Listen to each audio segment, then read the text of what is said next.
Yeah. It's on.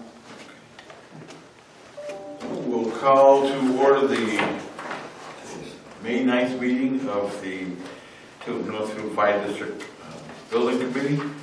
Present is Kevin Kate, Matt Ozier, Lisa Martin, Chief Seatar, Paul Blaisdell, and welcome to the committee, Paul. Thank you for volunteering. And Tim Sattler.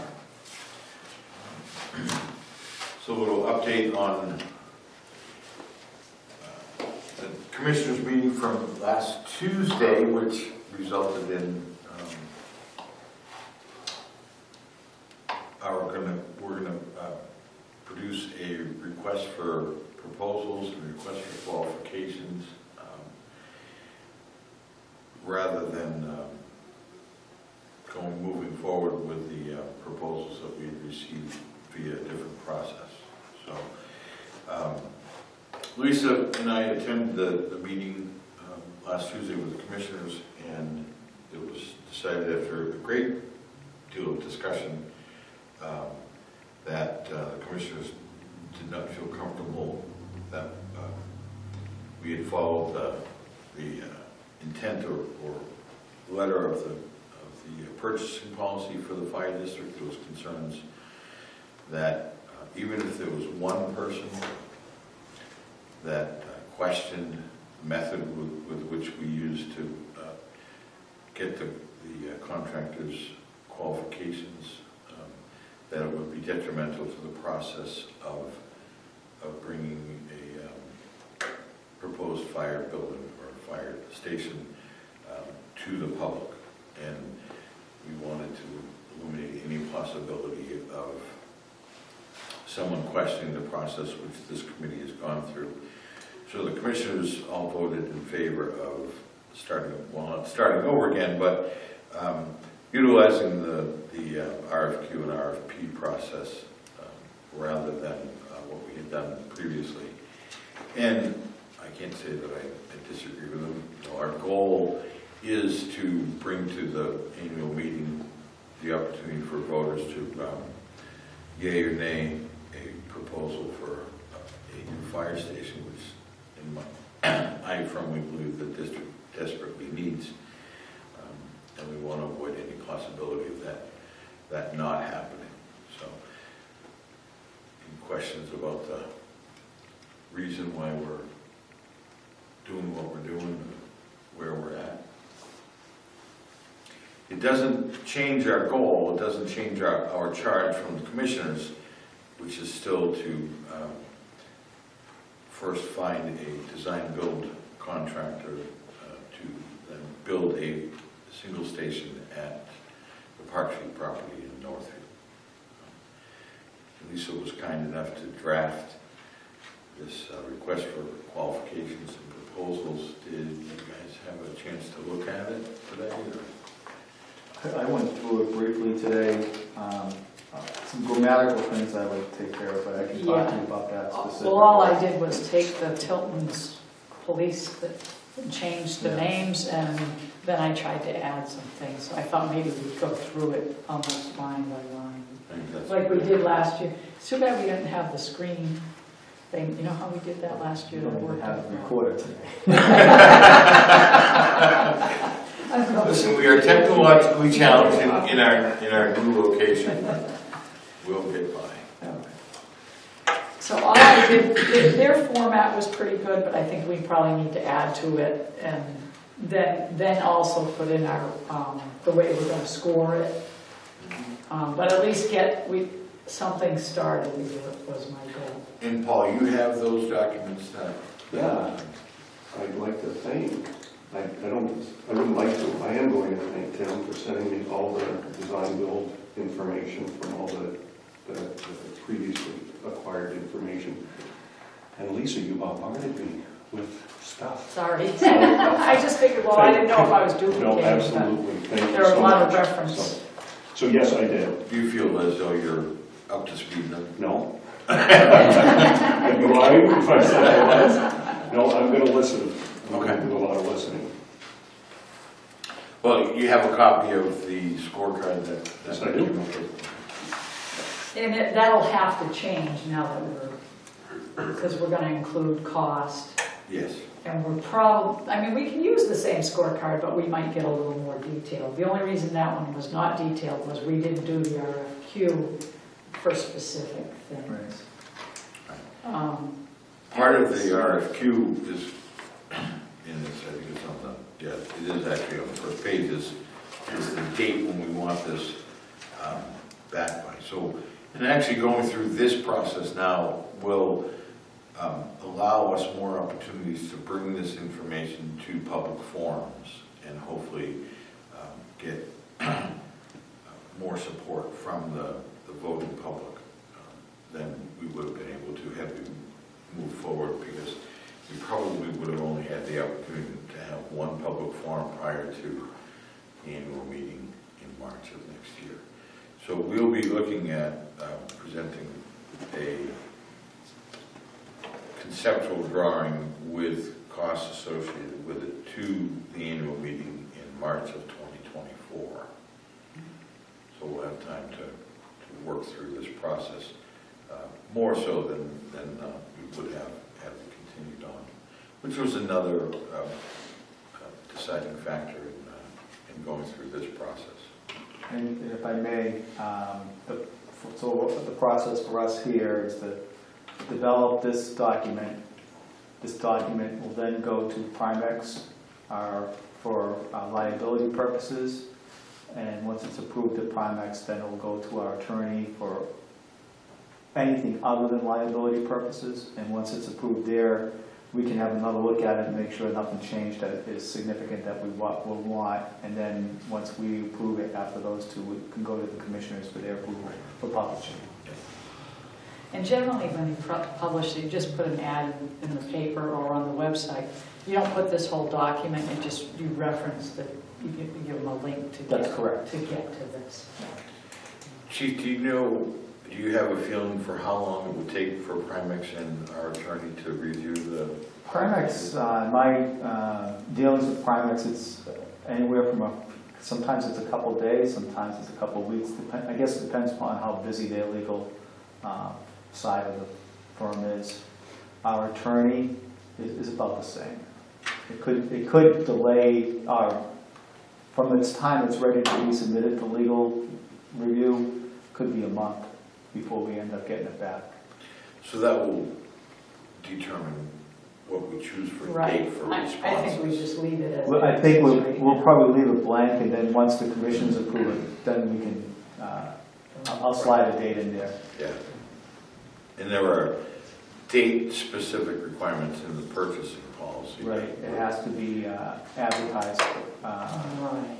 and for a certain period of time, and from the day it's advertised, the day they do has to be, I think it's a minimum of 30 days. So that sounds familiar. Right, so we'll probably have to add a schedule section somewhere in this.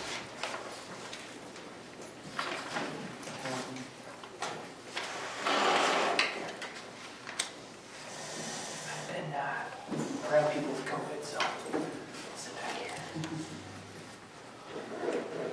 The mold level down here is probably higher than the COVID. Probably.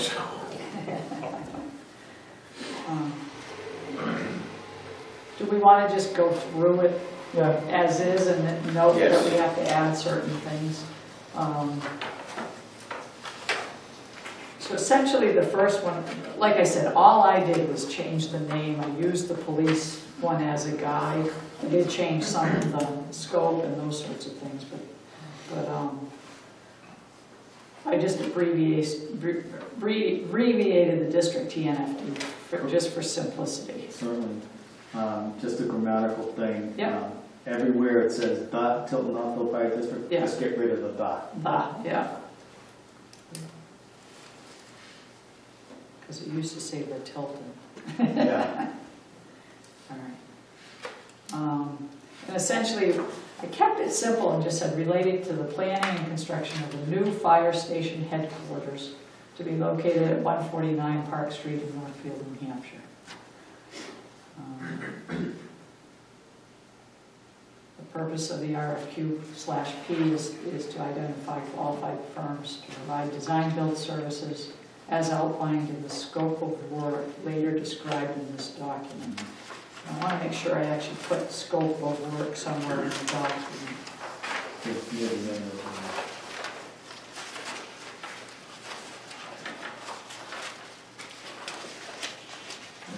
Actually, it's probably the scope of services, so I should probably either change this one to say scope of work or scope of services. Yes, sir. Yep. I'll just make it in the scope of services described later.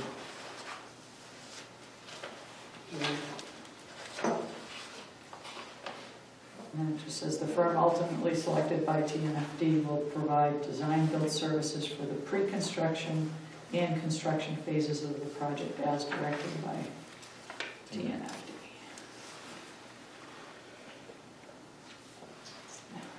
The next one is pretty basic, response to the RFQ. I wonder if should I abbreviate it throughout the thing? Maybe I did. The request for quals. The only reason I added proposal because we're going to ask for a cost component in a two separate. Yeah. It is a proposal. Yeah, and we won't even look at those until after we reviewed everything. Right. So Essentially, what we do is we're gonna score the submittals based on qualifications, which we'll still need to develop the criteria. Then what you generally do is select the top 3 to interview. But we also could open those top 3 envelopes.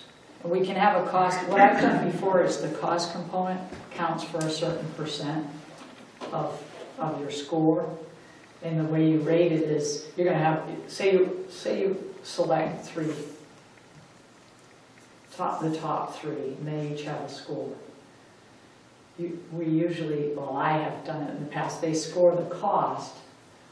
Oh, we don't have a lump sum, maybe you can't do it. You do it as a ratio to the low bidder, so you get less points. The higher your cost, the less. The fewer points you have. If you have. Right, but we won't be able to do that because we won't actually have a cost. Yeah, we don't have a guarantee. We're going to have a percent, It'll be a percentage, and which so. I guess. Well, that's one and the same. It is the same. If we have one is 5%, one is 4.5%, and one is 4%, then obviously the 4%, regardless of what that guaranteed maximum cost is going Is to the be the lowest. lowest. But we also will need to consider the cost of the design process, Right. getting us The cost to of the getting us to Right. the district And meeting. what I did was I put in there, that just like we discussed at the last meeting, a lump sum, requesting a lump sum to get us to the town meeting, and I defined that scope. I don't know if I put it in the right section, I just kind of typed it out. Remember we said we would say 5 When we get meetings. there, we'll get there. All right. Continue on with Yep. We got to give them the project definition and description. And I actually, somewhere in the end, I actually think we should actually have a pre-proposal meeting at the fire station so that all of the people putting in the proposals get to see the site. We also have a lot of documents that have been generated for the other sites and all that we got to provide to those people, to whoever's going to put in their proposals. Because there's site work that's been done, there's site survey, there's borings, all of that information we shouldn't discard, we should provide. I agree.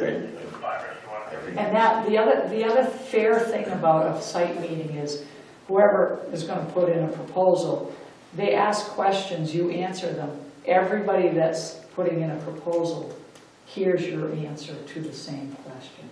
Well, And they hear it once. the way it should be done is when they ask questions, the question is put in written form, so that, and then the answer is also in writing. That's if you don't have a site meeting. Even with the site meeting, we should do that. Because that way, even those who don't come to the site meeting will still have the ability to get the answers and questions. That's how we did it the last time. We can get to that section, but I would make if we're going to have a site meeting, I'd make it mandatory. You could. And I think the site meeting is important, especially given the fact that we're gonna utilize that building that's there in some fashion, whether it's renovated, left alone, added on to, it's gonna be used, so they need to see the current conditions of not just the site, but also the existing structure that's there. However, that structure plays into the future plans. Even if it's torn down, Right, and it still should see it. they need to see Right. what that structure is. So maybe that sort of stuff should get brought to the front. I think I just threw it in here, so. You did have it in there. But it's probably, it might be. That's why I said the format is not, to me, it doesn't read right. But it's because I just took it from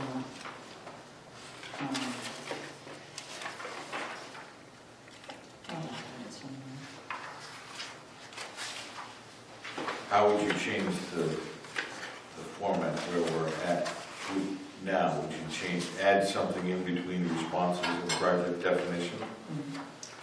Yeah, I think where we have the responses, and we're saying that the response be submitted no later, I think maybe what we do is we say that there will be a site meeting on such and such a date, mandatory site meeting.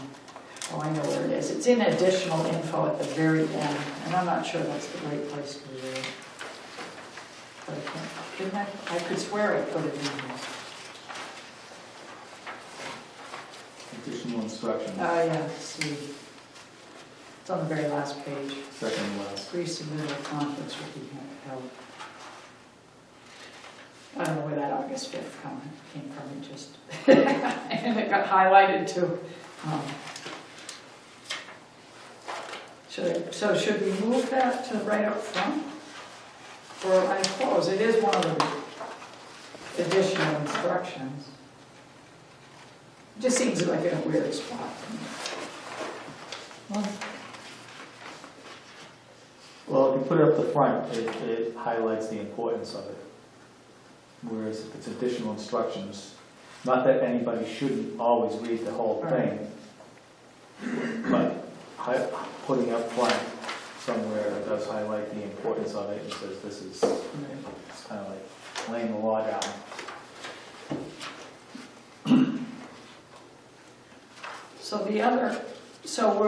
We'll still have to allow written questions after that meeting. So I'll leave that paragraph, but I'll move the pre-submittal conference. Right.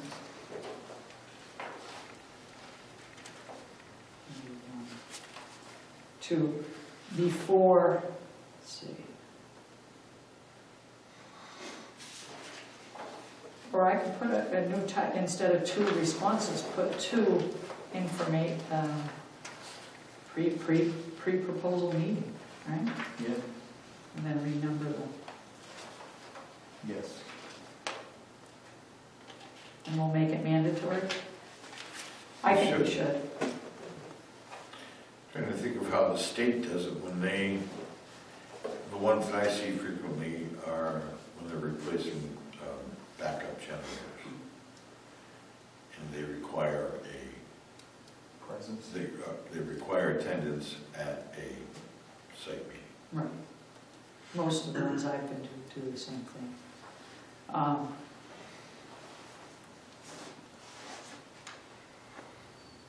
A lot of times they just send one person from their company just to make sure they're represented. But it's on a project like this, it's not unusual. So basically, I'll say a pre-submittal will be held on site at Park Street Station, 149 Park Street, right? That's the address. Mm-hmm. Okay. And we'll move that to the number 2. How's that? Yep. Responses will then be 3, which will then, we'll pick a date. Where it says response, maybe that's where our schedule goes.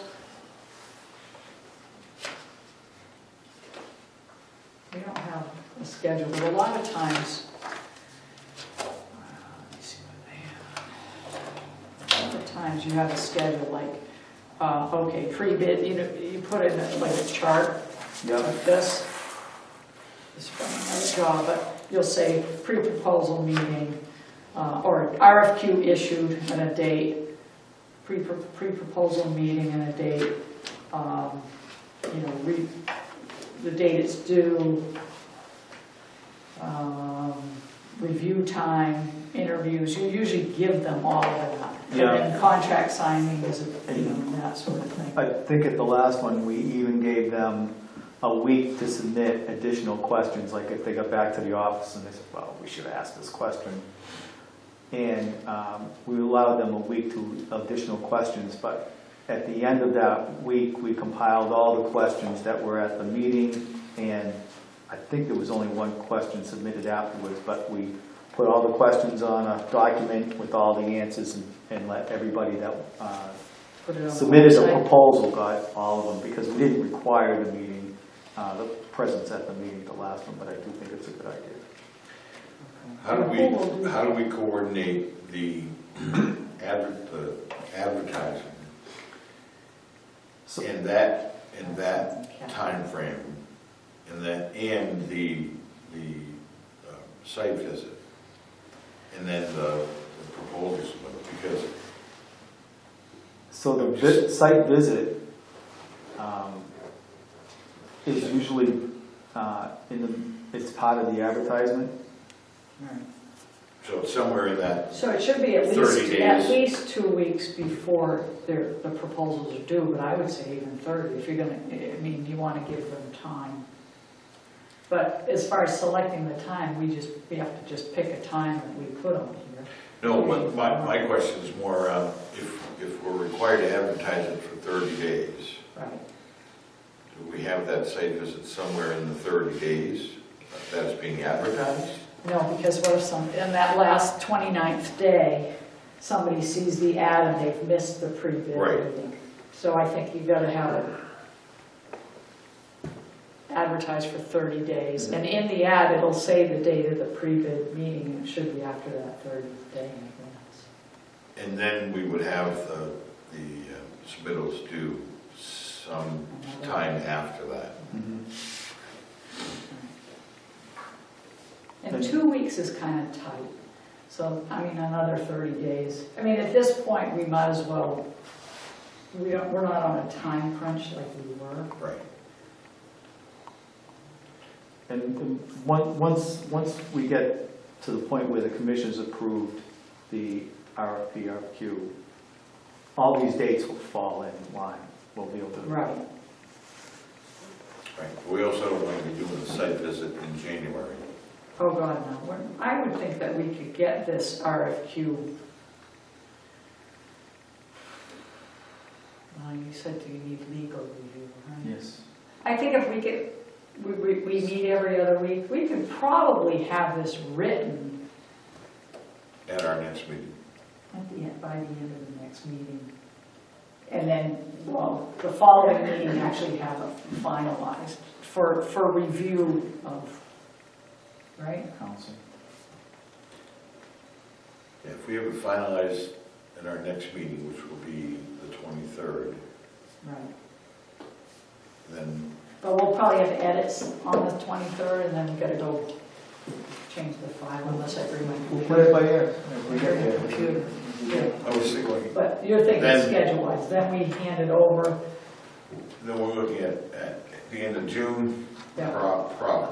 probably prior to getting it back from legal and Primex. Maybe then we have 4th of July holiday. Then we need to, this committee will need to review again to look at any changes that were made by legal or Primex. So we'll be into September, most likely by the time the commissioners approve it. Possibly. Advertising. So then they advertise. Advertising for 30 days, now we're into October. We're quickly getting to, To winter. yeah. Yeah, no, I think we definitely need a site visit, I would say early in the fall. Preferably late summer.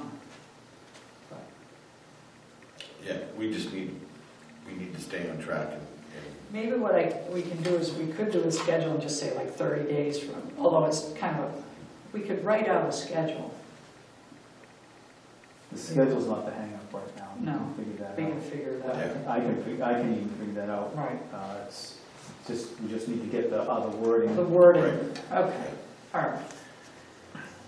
So yeah, it may be the fall that we're doing, actually getting the submittals. Which is fine. Okay, so I didn't put much of a description. I just said a new, we should give them an idea of square feet. Do we have a, I have a spreadsheet, and we'll say approximate, right? with all the apparatus. It's probably, we have 11 pieces of apparatus that need to be inside, so it's a 12-bay station. Because if you just cut one off, Should I say a it's new 12-bay more corners station? and it doesn't make any sense. Should I say a new, well, and maybe we should give them that information, if there's gonna be 12 bays? That's how many days we would need to house everything, But we currently have, what, 5 bays there now? 1, 2, 3, 4, 5. One's double deep, so it's 6, 7, 8, 9.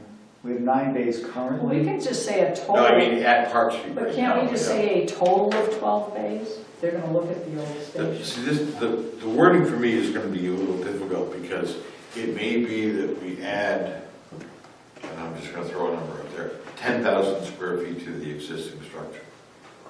Well, maybe we should It- say, we it should may let be them know that- it's an option. It that may be there are that we options. have to demo the existing structure and build a 14,000 or 15,000 square foot building. Right.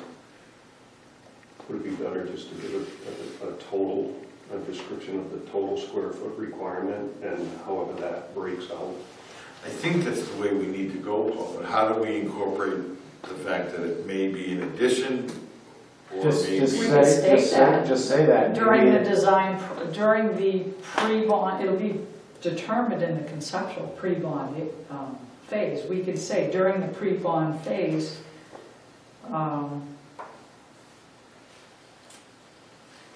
maybe we just say Or that. say a total of Include it in X their number of square scope. feet of existing and New existing renovation, a total of, 18,000. I think we're looking for their help in determining where it's going to be a little bit. Oh, yeah, we're gonna look to the contractor to tell us. What we're missing Okay, is our yeah. It pre-bond makes sense to scope of add on services. and renovate, or it makes sense to demo, or... Maybe we don't even tell them how big it is. Let Yeah. them, they'll figure it out. Right, because we're gonna ask Because them when for, we do a space needs, they'll figure it out exactly, and on the piece of property, what's there, how they lay it out, and what we're fitting into that Then we building. go back to what the chief was saying, structure that will house 12 pieces of apparatus, bunk space, and administrative. So that's part of the design process Part of the- of determining how many of What- what you need and Right. where it needs to be and stuff like what's missing in number 4, design build scope for services. We've got a pre-construction phase, but what we really need is a pre-bond phase, that. right? Pre-bond phase, or if you want to call it design phase, There's a term for it in a design build contract. I think I put it under the fee thing, yeah, I saw the lump that. sum fee for pre-bond services, so I think that we need, I have a contract. Which is, I think, we just renamed pre-construction phase to To pre-bond. Well, there's still a pre-construction phase. That's the full design phase, because pre-bond is just conceptual, like we're defined in that fee. In fact, I think AIA 141 has all of these phases in it. I just didn't want to.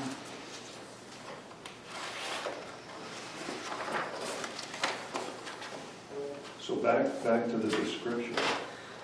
Would it be best to have the chief write a paragraph of what the fire district's physical needs are, and then we can fine tune that as far as For the, yeah. for the description? For the, yeah, definitely. Well, part of their pre-bond service is a space needs study. And that's really what needs to take place. So That maybe- determines everything. Right. So what you're saying then is, don't even tell them, just say we're looking for a fire station at 149 Park Street. Maybe, and then in item 4, and under design build scope of services, we put pre-bond services, which we defined at our last meeting, remember? Because we said we wanted to ask for a fee, and we said it would include a space needs study, 5 meetings with the building committee, 2 meetings with the commissioners. We said 5 public meetings again, and I'm not sure what that was. I Was think that was in information? combination. I think it was a couple of informational meetings, 2 or 3, and then a Right. bond hearing, and then they had to go to district meetings. So. Right. Okay, so what I have, if you go to, I didn't number the pages, under the fee proposal, but I think I'll move that, well, you still need that here, but that the space needs study, the 5 meetings with the building committee, 2 meetings with the commissioners. So it should have said 5 public meetings, including 3 public information presentations? Yes. Because when I started adding it up, I'm like, wow, that's not what, but that's what my notes sort of said. Okay, so 5 public meetings, including 3 public presentations, including, oh, I got too many includings. How about I just say 2 public information, nah. I've got 3 public information presentations, including bond hearing and annual meeting. So would the other 2 meetings be information gathering? Just take out the 5 public meetings Yeah, and change in the sentence below that, change that 3 to a 5. to a 5 public information presentations, including bond hearing and annual meeting. Okay. And so that scope still stays the same. We were just asking for a lump sum fee for that scope. So what I should do is move the scope to pre-bond services, right? Because that's what I call it here. Yes. And instead, under fee proposal, say a lump sum fee for pre-bond services described in previously, right? Yes.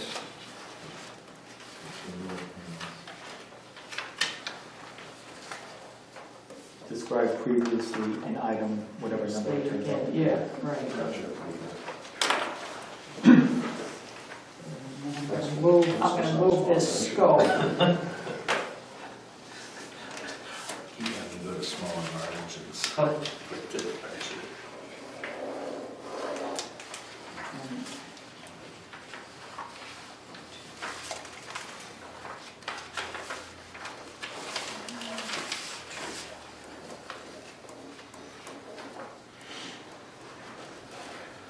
You can make the font as large as you want. When we hired the chief, he had comments, which is meeting with the public, and he had like font 78. I remember that. 4 words per page. You don't need your glasses then. You can sit way in the back of the room.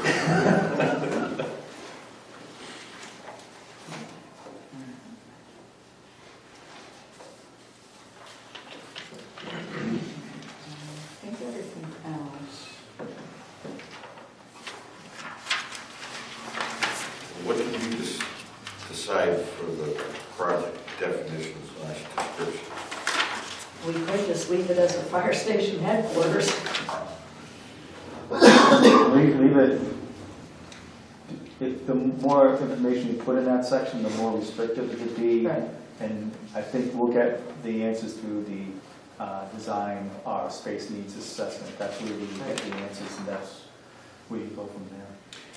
So I'll even leave out the word new. Yeah, it could be a combination. Could be a common, I'll just say the V, I gotta get rid of the V over here.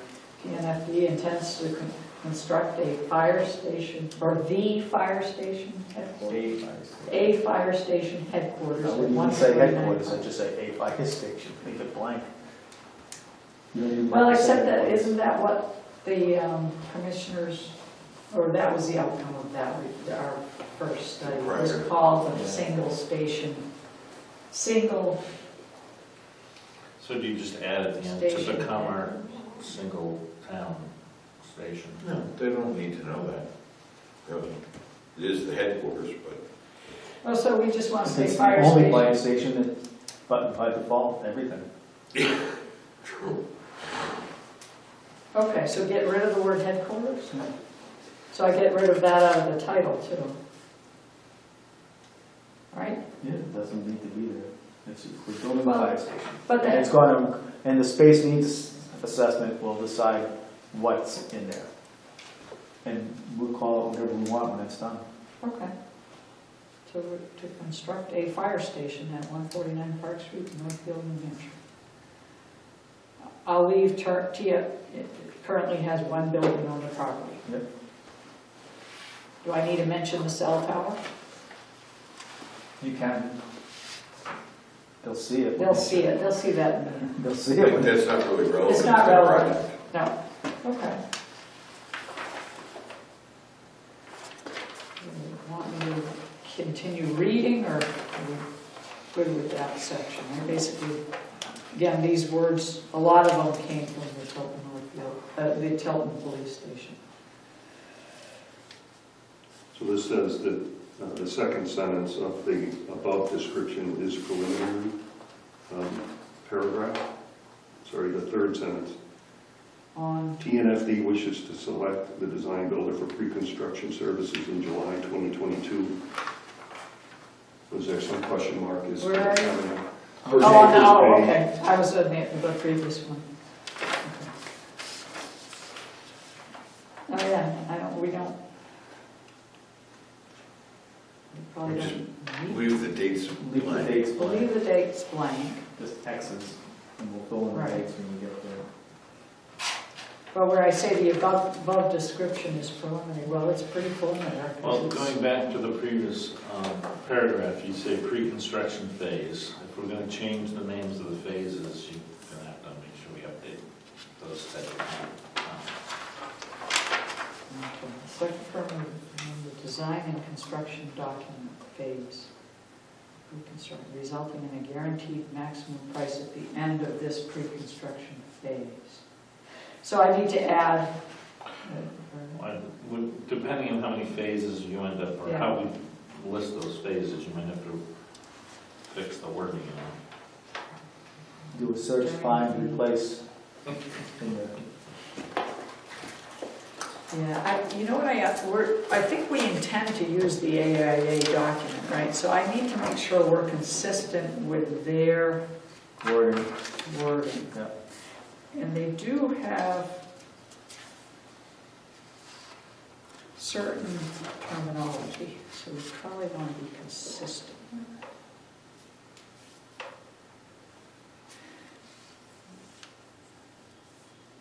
Of course, I can't, it's not jumping out at me, of course. Right? Well, let's, for our own We'll purposes, keep going. identify the three phases that we have. So we Yeah. have Pre-bond, the pre-bond phase, then we have the pre-construction phase, and then the and construction. then the construction phase. Yep.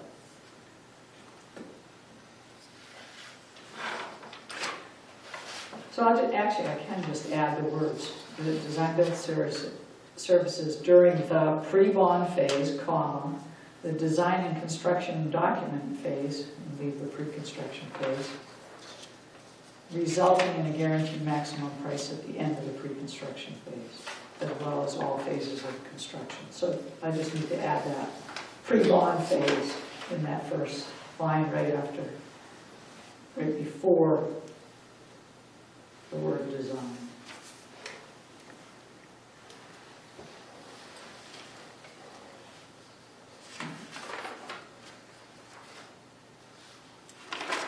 And we did decide, I think at the commissioner meeting, was it the last meeting, that there will be soft cost items that would be your vendors.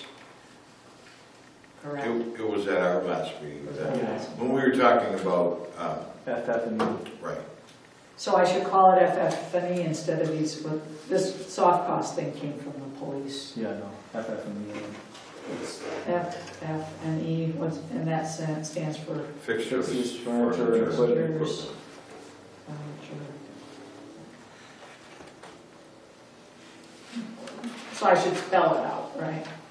Well, you just spell it out the first time, and then after that, It's FF&E. Yeah. It- Yeah.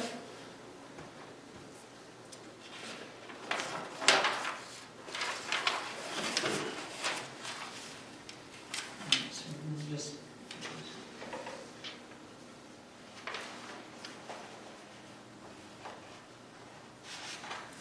yeah, so in that same one that Paul was mentioning, so after the words design builder for, I'll say pre-bond services.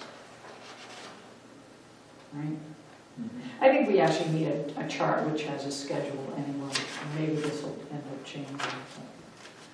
Right, should we, the schedule probably belongs right in that project definition description. Where does schedule belong?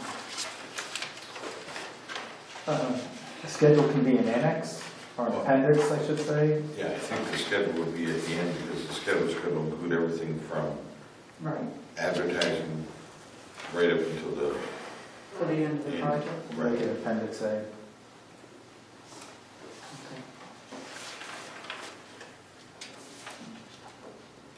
and the only hard date, which isn't even a hard date yet, is the annual meeting in March.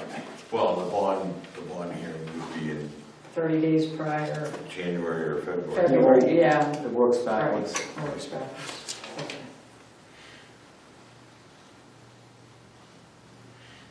So I don't need to even have that statement that says we're going to select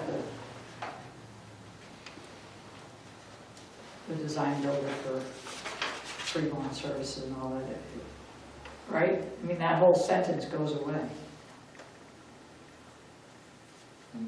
Which sentence are you? On the first paragraph, I guess it's the second page, the last, the Tilton Northfield wishes to select the design builder for I was going to insert pre-bond services in July 2000 with the intent of awarding the contract for construction.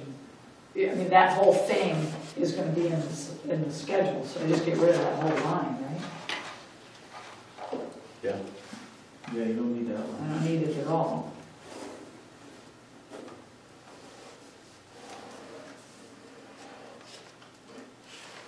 And I don't even know that I need the above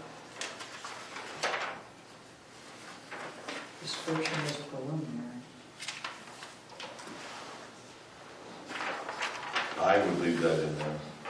Okay, and just say the scope and phasing of the project may be subject to change as the design develops, which makes sense. Other than that statement belongs under scope of services. Right? That's why I said the format of the Tilton one was, I read it and it was very difficult to follow.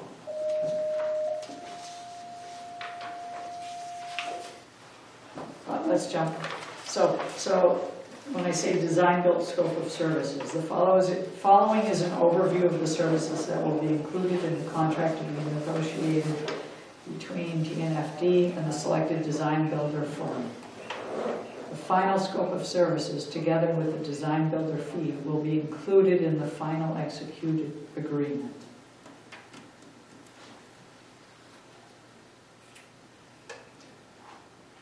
So we need to insert the pre-bond phase.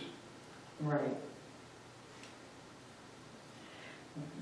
Included in the contract, negotiated. See, what you generally do in a design-build contract is you have a contract for what they call, I think it's conceptual design, which is essentially our pre-bond phase. Yeah. Then they amend the contract for, because there's you know, it's an AIA 141, and it's a design build amendment, which then you pick, you know, cost of the work plus design builder's fee with a guaranteed maximum price. Because they actually give you 3 options of different types of design build contracts. But you don't do this until the contractor can actually provide you with a guaranteed maximum price. And that's after they've done enough design to be able to do the listing.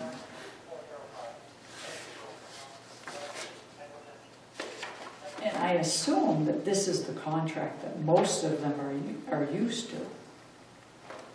The AIA, yeah. Yeah, most of the contractors, so.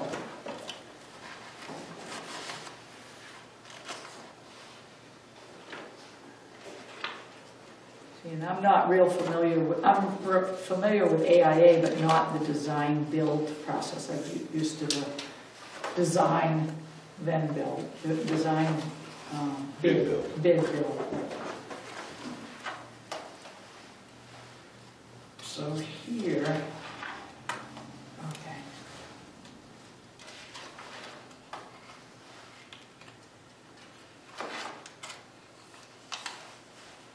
Evaluation of owner's criteria. They do have a preliminary design.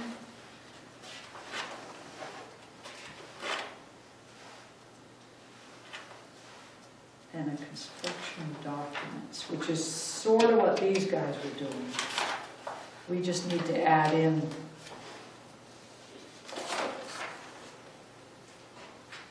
a pre-bond.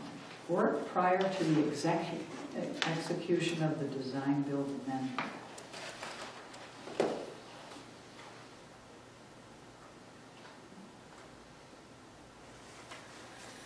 I'm not a lawyer.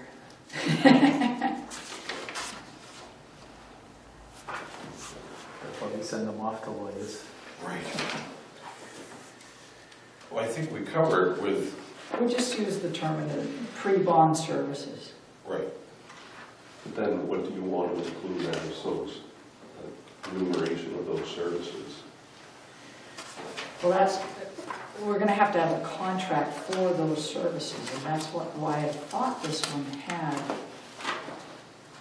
that phase, like a preliminary. But here, the preliminary design phase is way more than what we would do for pre-bond.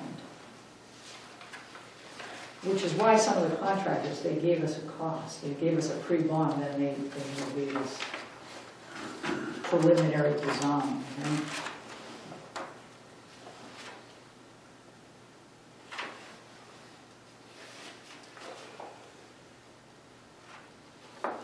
So with that contract, the parts that we're not requiring, we're not talking about, we can just strike those sections of the contract out.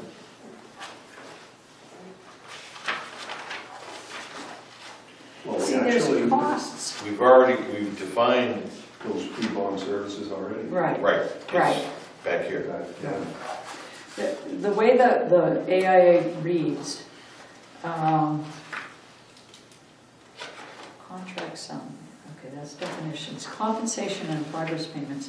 Unless otherwise agreed, payments for work performed prior to execution of the design build amendment shall be made monthly. And then they define how we're going to compensate them. So that's probably the area we're going to end up being in the we're going to have to write the contract. Which is okay. It's just another task we're not really used to. But we can put it here. The owner shall compensate the design builder as follows. Lump sum fee. Just with our, because you do define it in the form. So we'll put it in as a lump sum fee for pre-bond services, just like we have right here in I have the advantage of having AIA 141 in front of me. And we have those services defined under the fee proposal. Right. Yes. Yeah, so it just gets inserted here. Right. So, okay. I'm so familiar with another form that I didn't know where to find it. It's here. So we're okay.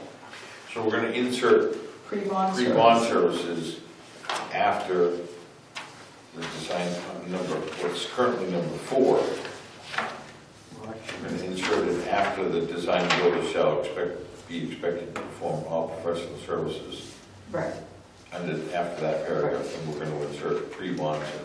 right. In general, they shall include, but not necessarily be willing to do pre-bond services. And then the definition that I have in the other, I'm gonna move it. Yes. And then it'll say pre-construction services. That, what pre-construction basically is, you know, you're starting to develop your actual construction documents, but it's not 100%. So it's pre-construction, you know, you get to like 75%, or they're defining it, or they did define it as 70% Yeah, they design, in here, is what you wrote, 70%. of the construction document phase. So when does that happen? After the bond. After the bond. So after the bond vote, we have a schematic or conceptual design. Well, before they actually put a shovel in the ground, they have to kind of really design it. Right. Right. And so, and as the and they'll design, you know, the site work, and they'll design the foundation and the footings, and Yeah. and as they go, Yeah. they start Yeah. moving on down the line. They won't like towards the end of the project, they'll design that later, but we'll actually start building some of that stuff before the later design stuff is actually finalized. Right. They'll be putting foundations in while they're still deciding on what we're gonna have for siding on the exterior of the building. Yeah, I like the word pre-construction phase. The AIA 141 calls it preliminary design. Well, that was part of my point, because the pre-bond services is gonna get us to the annual meeting, assuming it's approved. Right. We have a conceptual drawing and some basic floor plans and elevations. That's pre-construction also, because we haven't started construction. Right. The way AIA does they call it preliminary design, which is part of the pre-construction phase. And at that point, they're still not. I think we might be better off putting pre-bond under as a subset of pre-construction, because that's what it is. It is.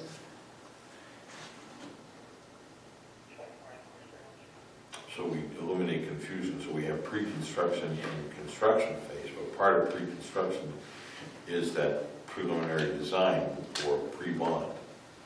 Right, but I don't know, the word pre-construction probably don't even need it. We're gonna do pre-bond services, we're gonna do preliminary Why don't design, we call it pre-bond services and then we're gonna do post-bond construction services? documents. Well, I'm just trying to follow, if we're gonna Yeah. use a certain contract, we should use the same terminology. Right. Yeah. And they call it here preliminary design, and then they say then they don't execute that design build amendment, which gives you the GMP, until after preliminary design. And then it's called construction documents. And then it's construction. So they actually define it. I highlighted it, I just missed it the first time. We're going to have pre-bond services. Then we're going to have preliminary design. Then we're going to have construction documents. And then we're going to have construction.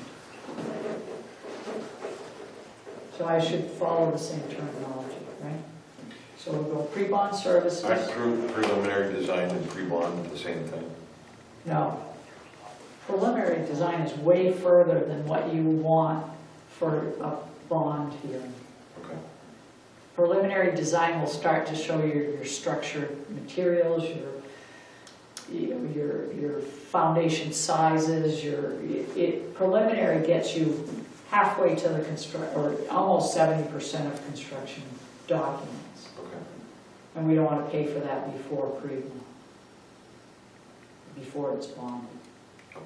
So I think we should have the pre-bond, we should have preliminary design, we should have construction documents, and I probably ought to just define it the same way it is in AIA 141. Like for instance, preliminary design, it'll say, preliminary design, owner, it goes on and says reports, confirmation of program functions, site plan, building plans, site sections and elevations, structural systems, selection of major building systems, electrical, plumbing systems, outline specifications and sufficient drawing notes describing construction materials. That's all preliminary design. That's all preliminary design. And then they go on to talk about how you pay them for that. Which doesn't need to be part of this. No. Well, we do need to decide that because you probably can't pay it based on a percent of construction. So when you're going for the bond, the pre-bond, they're just using estimates. We have this many square feet of living space, and that would typically cost this much for HVAC. Right. And it's going to be this many square feet, and it's going to be a masonry building, so we can figure out what masonry's going to cost. Right. And we're relying on their expertise to estimate it that properly. They haven't gone out and spec'd out the heating and ventilation system yet and price. They're just, No, they probably just budget. They say, we know that they cost about this. Of course, with COVID, we don't know what anything's going to cost. Hopefully it'll get better, not worse, right? hopefully. Supply chain. For the price of heating oil, that's why I'm not buying any. Yeah, I got 2 little jugs for my tractor the other day, diesel fuel. I was like, what? Try Credit card. Try filling my truck. Oh, yeah.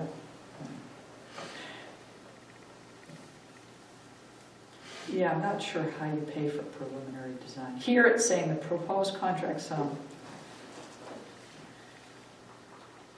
Oh, no, it does say if based upon the cost of the work plus a fee, which is what we want, a written statement of estimated cost organized by trade categories shall comprise that contract sum. So what you're saying is, right now, we have 3 phases, right? Right. Pre-bond, pre-construction, and construction. And Right. what you're proposing is add a 4th one. Well, actually, there's 4. There's pre-bond. I mean, the ones that we have here on this document, right? We decided we were gonna do 3, right? Now, what, I think, Lisa, you're talking about adding a preliminary design as a 4th one? Is that Well, it's correct? it's the same as the way they defined it in this other project that I stole this from was pre-construction phase services.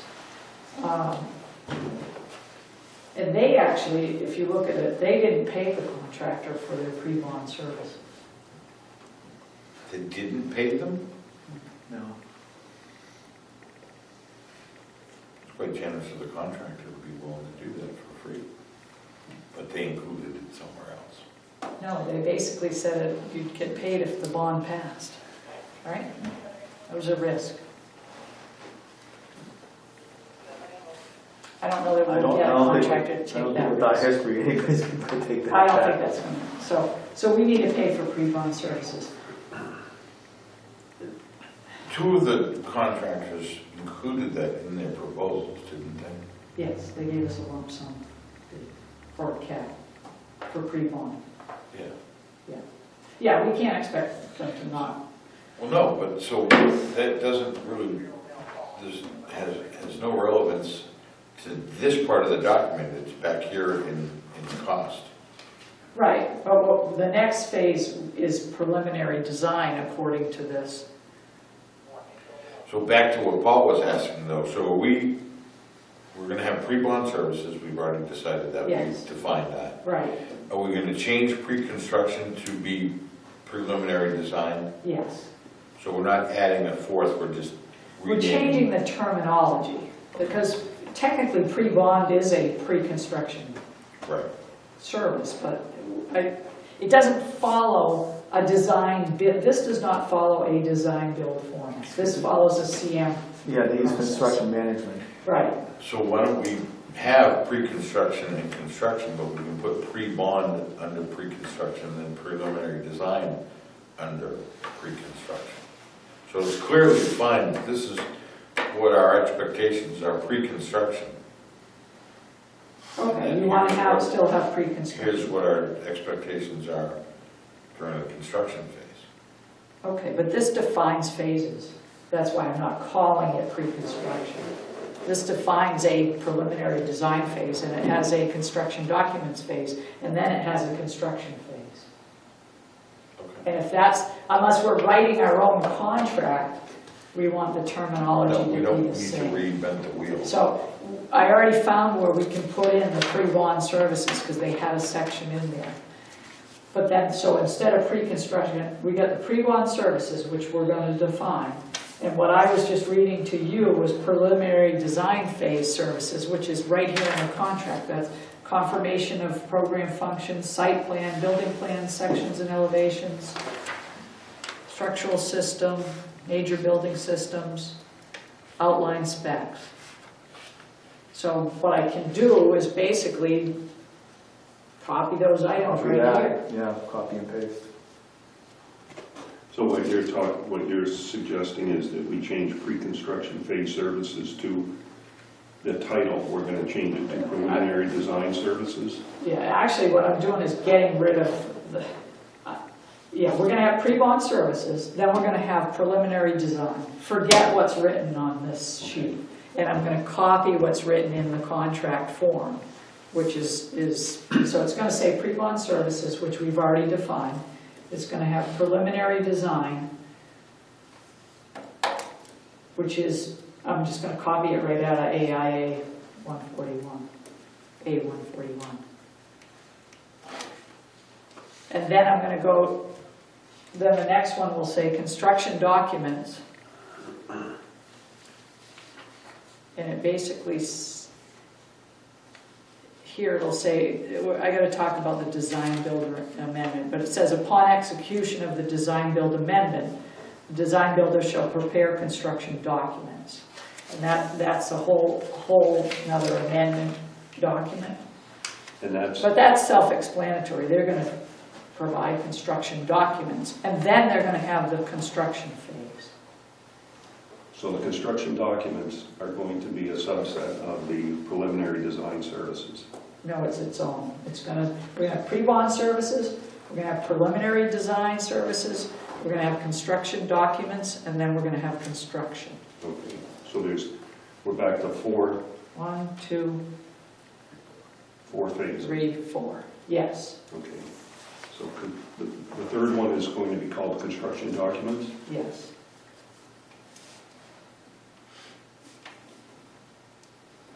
And I'm going to just take the terminology right from the AIA document.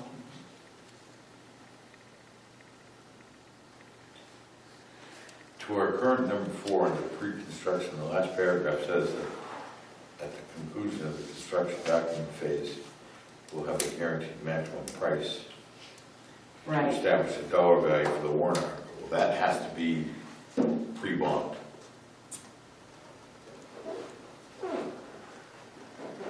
Say that again? The GMP won't be pre-bond. They don't have enough information to give us a GMP pre-bond. Then how do we go to a bond hearing without enough? They're going to give us an estimate. Well, Unless it we has want to, to it has to be a guaranteed estimate, because when we go to bond, that number has to be. And when we, A in the maximum warrant number. article, yeah. Well, let me ask you this. Do we have enough money to pay a contractor for preliminary design prior to the bond hearing? We have about $100,000. Well, So if they bid But higher wait, than that, wait. what do we do? don't we have more than that? Because isn't $100,000 added annually to that fund? There's two different funds. There's an account with $100,000 in it for design, engineering, that type of stuff. That's separate. Then we have the land and building fund, which has about $600,000 in it. So when we go, say that the building's gonna cost $2 million, we have $600,000 that comes off the top of that. So the bond would be 1.4. Okay. So right now we have $100,000. We have an annual meeting between now and the next one where we could add more to that $100,000. Okay. Yes. But possibly, I mean, if the voters. I think we should be able to get pretty far with $100,000. So what we're saying Well, is you want to do preliminary design before. Wait, let's finish. I think you're right, because we haven't paid, didn't, we asked John Silly to find out how much we had paid for prior processes. Yes. For Barker and for. Engineering and stuff like that. Right. We And spent, it wasn't, total money that we spent so far on the number of the 2 projects that we previously went to district meeting is about $55,000. that was for 2 projects. Yes. I think you're right, we should be able to get there for $100,000. The danger is you've designed something, and if the people turn it down, you've lost your money. Of course, we've been doing that repeatedly, and that's what people don't like, right? Right.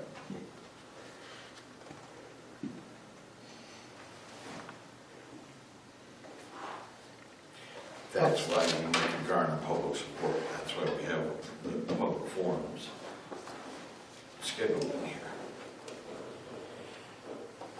So we need to have a guaranteed maximum price as part of the pre-bond services. Okay, then that includes preliminary design.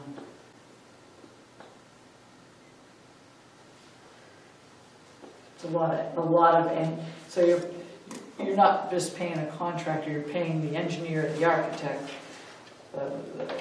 every discipline to design. You're not going to do it for $100,000. I think the only engineering we had before this was civil engineering.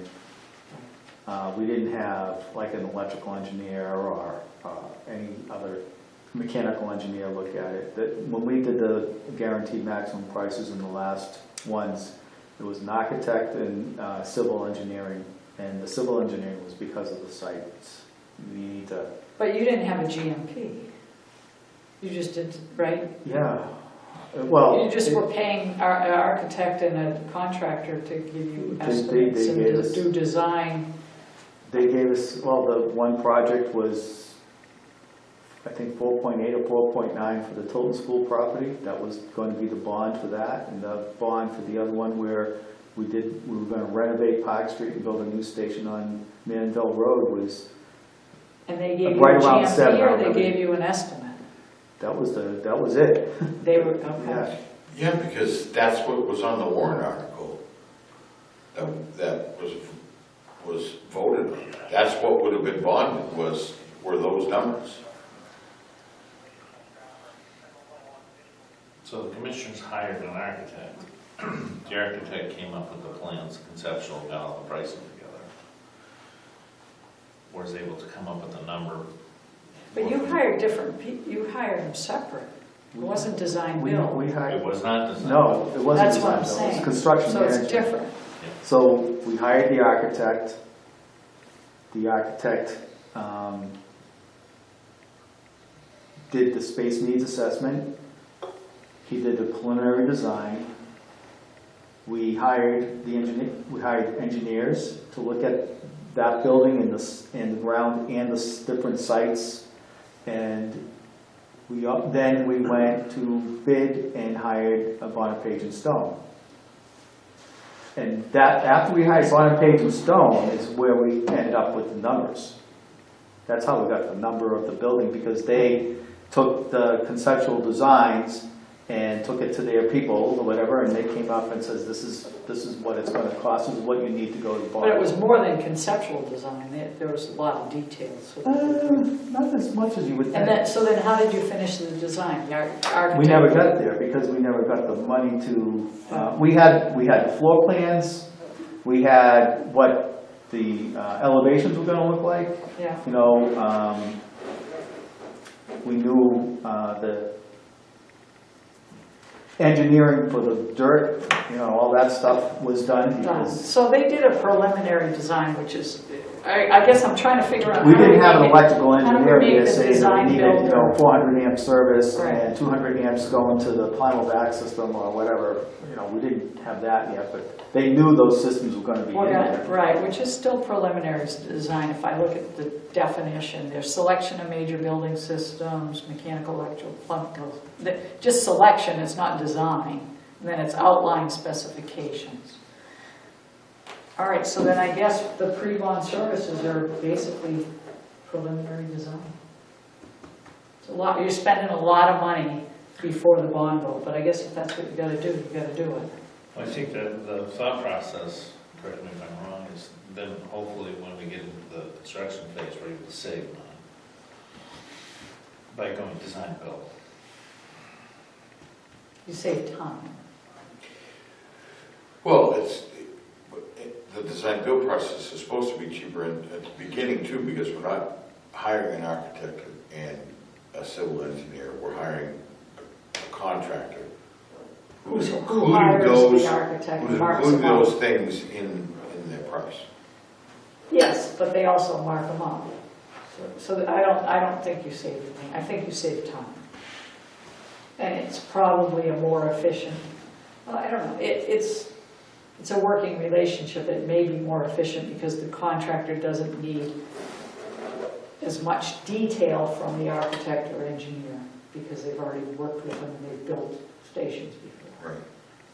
Whereas if you hire the architect, they have to do a full design because anybody then is bidding on their design plans. So they show every little detail. But there wasn't, on our plans, there wasn't specific detail as to where every outlet was and where, we knew how many bathrooms there were, and we knew, how many sinks there were gonna be, and, Right, and so the construction managers bid on that. yeah. And they gave- The contract. On theirs, yeah. There's, So two many outlets in toilets. every bathroom, and they have to be GFI, Right,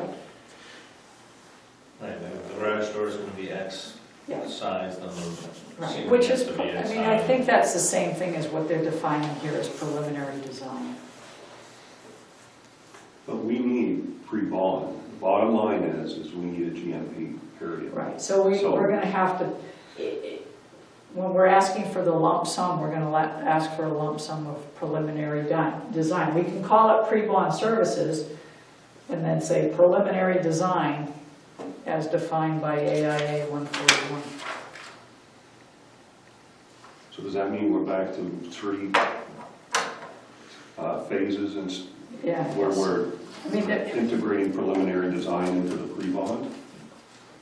Or some level of or we're gonna preliminary design? we're gonna make pre-bond services be preliminary design so that you can get a GMP.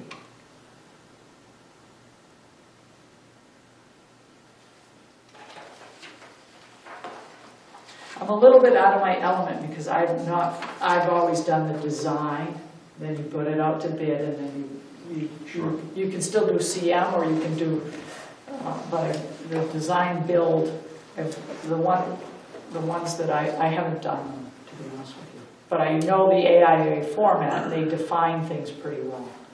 So if Well, I we're going guess- to define something, we should follow the contract. What if we go back to where you obtained this document, right? Yeah. So this was the police department. That was a design bid. Police department. Construction, but they designed it and then bid it for construction management. I So they guess- were almost 100% designed. I guess what I'm looking at is they have, at the conclusion of the construction document phase, provide a guaranteed maximum price. Right, That's under the pre-construction phase services. Okay, correct, because you can't start construction until you have the construction document. right. So they didn't have a pre-bond phase. No, that's what I was saying, they didn't pay the contractor for the pre-bond phase. I don't know how they selected somebody. They had a selection process where they advertised for, design firms, and But they designed it, then it went to bond. Yes. So they paid for the design money up front. So we're Well, gonna they do the didn't- same thing. That was when they selected the contractor, the design firm, contractor, whatever, the terminology you want to use, nobody exchanged hands until after the bond was voted. Part of being accepted and going through that process was the risk that if the bond didn't pass, that you weren't going to get any money. So they didn't select them based on cost.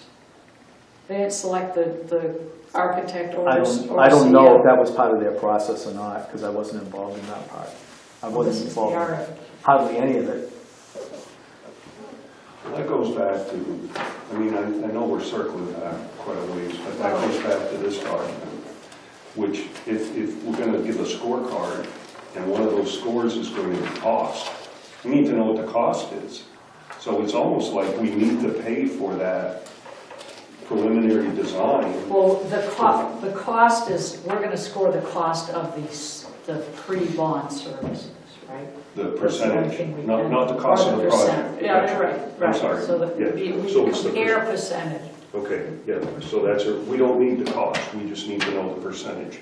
Right. That the Because fee we will be. can't get Right. the cost Right, I'm sorry. But there's gonna be a cost for the for the pre. preliminary design. Right. So It'll be when significant. Alan Clark was going to be hired by the commissioners, I think he had a price to get us to bond using the design build method.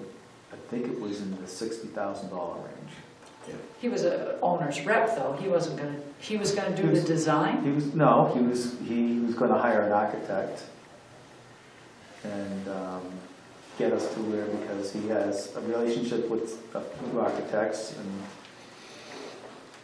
so he was going to help us hire. In fact, I think he was going to use Kyle Barker. Yeah, but what they do is they come up with a cost estimate, not a GMP.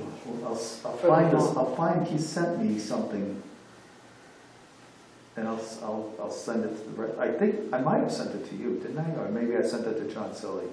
I don't recall seeing it. I'll We find it. have to have a GMP to go to bond. And that's what his document did. It got us a GMP number to go to bond, and then he had services afterwards, which he was like the owner's rep. And did he say what contractual document they were gonna use, or are they making up their own? I don't know if he did or didn't. You'd have to I'd look have at to his find proposal. that. I have to go find the email that he sent me that had a Word document in it. And the Word document was for the North Conway Fire Station. Okay. Well, he provided the commissioners with contract that they were gonna sign. Yes. I don't know if I have a copy of that or not. It'd be nice to know. I mean, I did find online, there is a design build. You know how ABC has a association? There is a design build association. Yes. But I would assume they use AIA.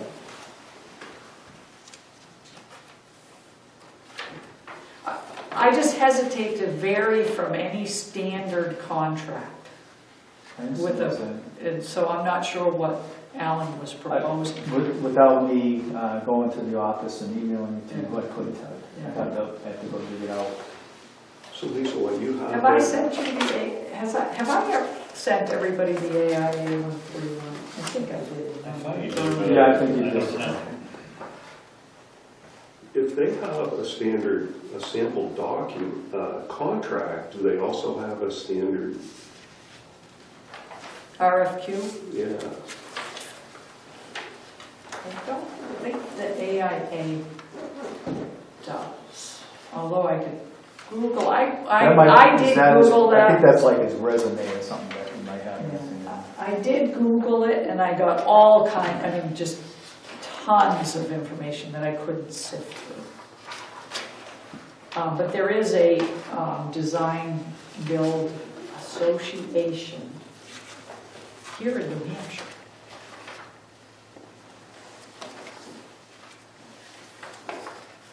I mean, I have the QBS, which is for basically design, which is quality-based selection, but I didn't have that same format for design build. But you follow the same process for selecting somebody. But you need to define, we're just trying to define the scope of services, and if we're gonna define scope of services, we should follow the contract. That's really.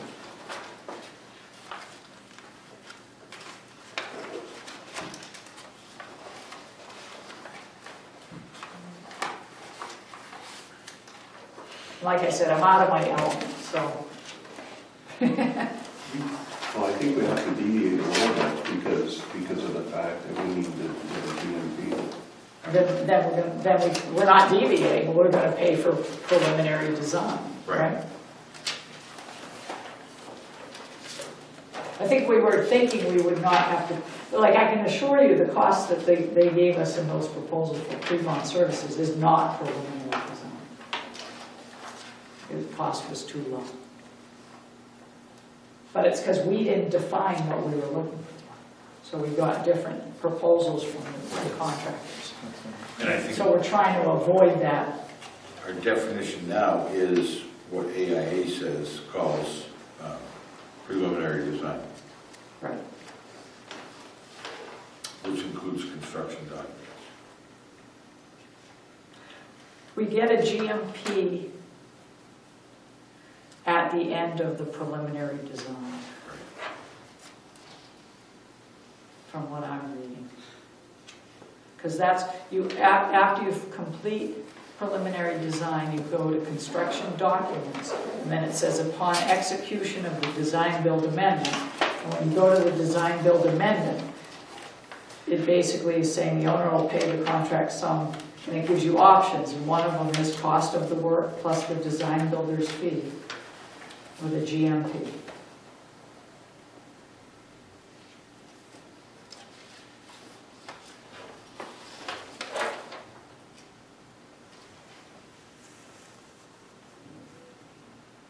Too bad we didn't have a contractor on Do we the need building what? committee Oh, that does design build.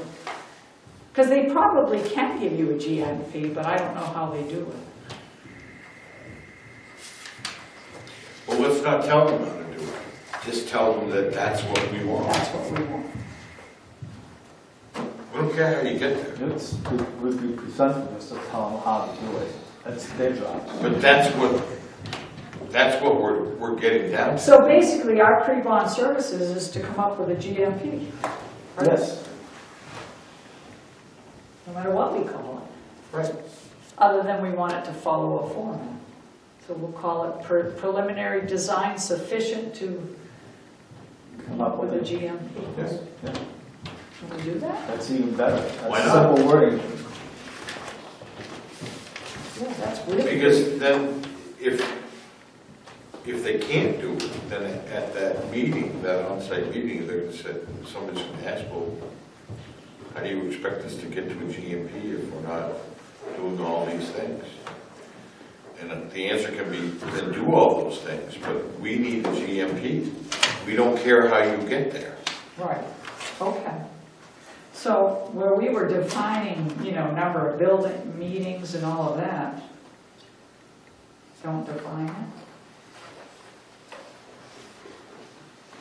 Or I have all of those to include this. And provide a GMP. I'll call it preliminary design. Preliminary design services. Because that, To include, and I'll just do the space Oh. needs studies, the meetings. Upstairs. Okay, Yeah. thank you. if the light's not on, the switch is just on inside the hallway on the left, I believe. Thanks. So we'll call it preliminary pre-bond. It still can be called pre-bond. I don't know. But call it preliminary design. Let's keep it consistent with Right. the contract as far as the terminology goes. Okay. We don't have to tell them what what to do. We just want, we want them to, well, we do need to tell them that they're gonna do a space needs study, right? Yeah, Well, that's part of it. that's part of it too. What we do need to tell them is that number, they're gonna. budget a certain number of meetings with the building committee. Right. So we can leave the meetings there. We can Right. say preliminary design, including 5 meetings with, forget the space needs study, because it's gonna be part of it. I could leave it, but so it shall include, but not be limited to. And then at the very end of the, actually before all of that, the cost estimate, basically instead of cost estimate, a GMP. Develop a GMP, right? Yes. For the project. Develop.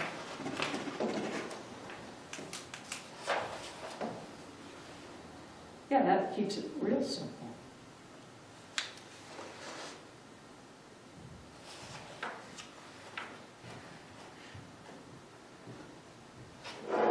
Right? Yeah.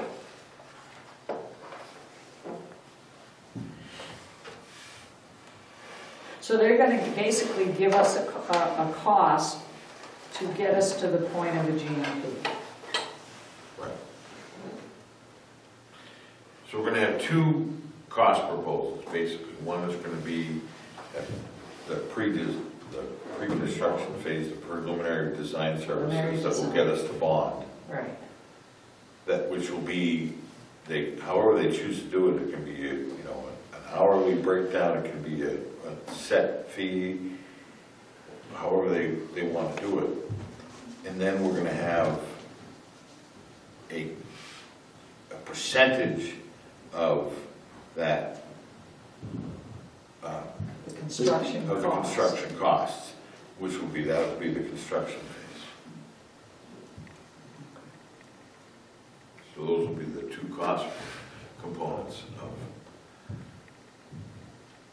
the first part, the preliminary design will come out of the 100,000. 100,000 that is in the fund currently. And then The remainder will be part of their GMP, right. whatever design they still need Yeah, to do. so they'll come up To with do the the construction GMP documents. but their percentage will be what, It's gonna be part of the Part- GMP. well, the GMP is the gross maximum price. If it comes in under that, their 5%, say it's 5%, will be whatever It's the the cost of total the cost work. of the project is, not necessarily the GMP. Right.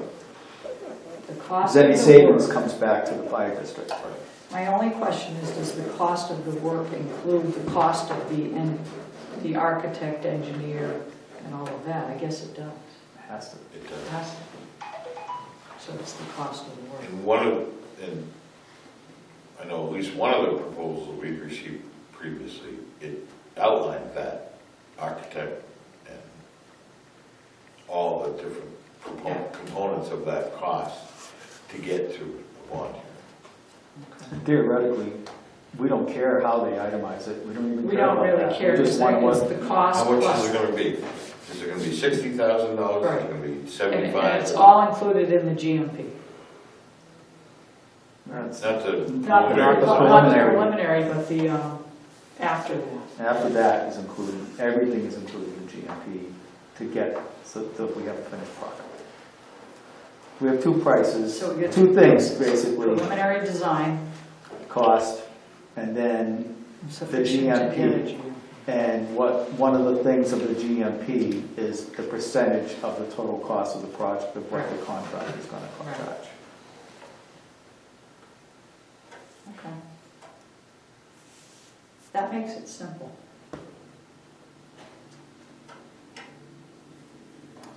See, what the bad part was I was following a format that was not a design build. You can start somewhere. We did have to start somewhere. Okay. I'll see if I can find that document from Alan Clark and I'll forward it to everybody. And it's a Word document from the North Conway Fire Station of how they got to pick their people, I believe.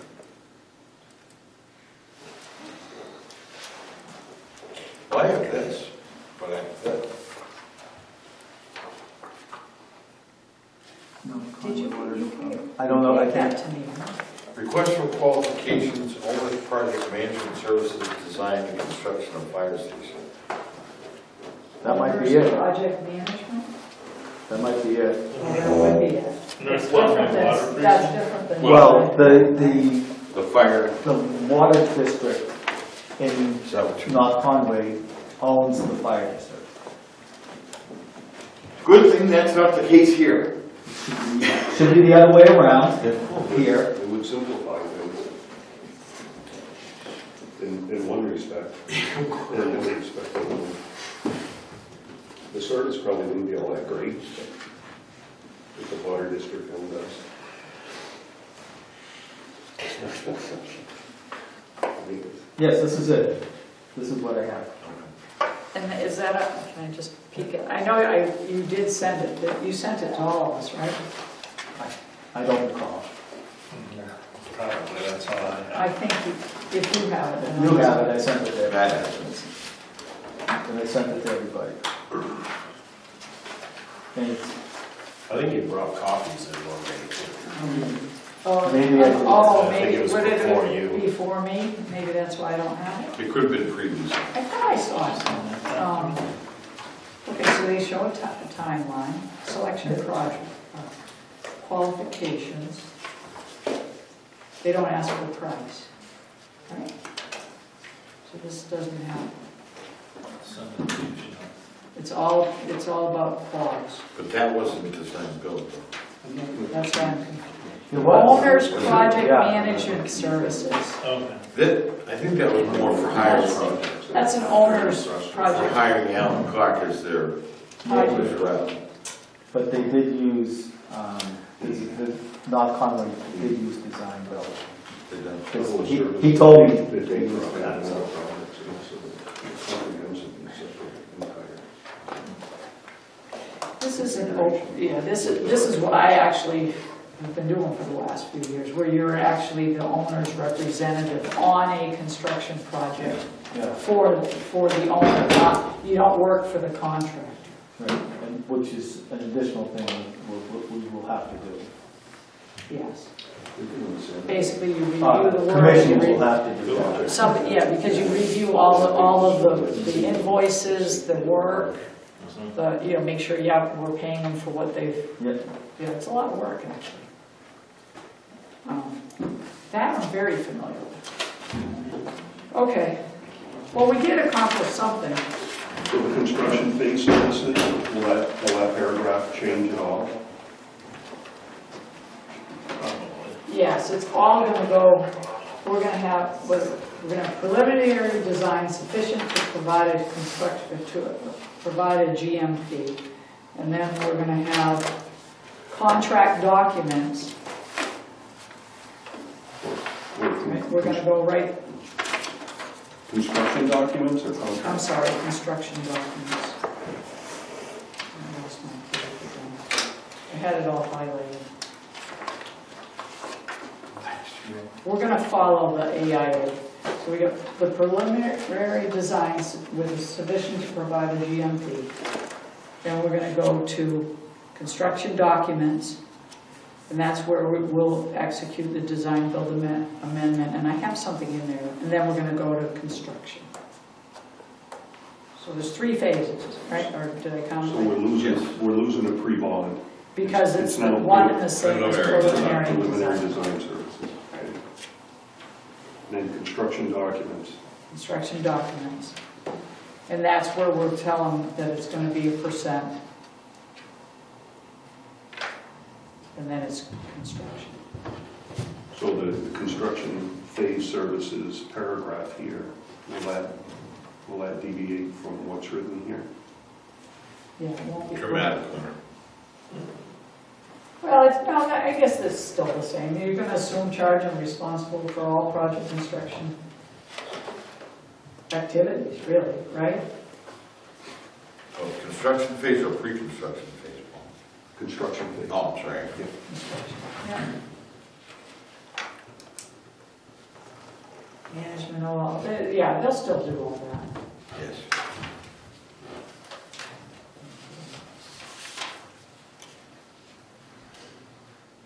Now, in here, it was kind of weird, and this is, it's a CM thing. Tilton had a thing where they have a general conditions, and we decided last time that we're not gonna do that, right? Because I've bid projects before where they actually have a cost, the percent is different for their overhead. So you mean like, if it's cold weather and they have to heat the place? Yeah, there's different things, there's general conditions, like their bonds and things like that. They put in a a trailer. number for their office, Yeah. their office Overhead. overhead. Right. And generally in the CM process, they don't bill you for their superintendent. It's all it's included in their percent. Right. And that, our decision at our last meeting was, we don't care how they get to that number, As long what that as it's the percentage TNFD. is.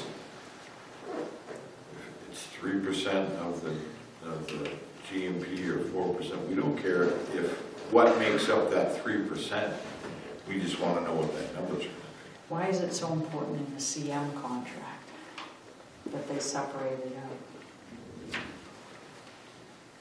That they separate out general conditions. Well, because when they submit their bill, okay, they would submit a bill that says, I got, Johnny digging a ditch here, I've got this and that, but they will not submit a bill for their project superintendent.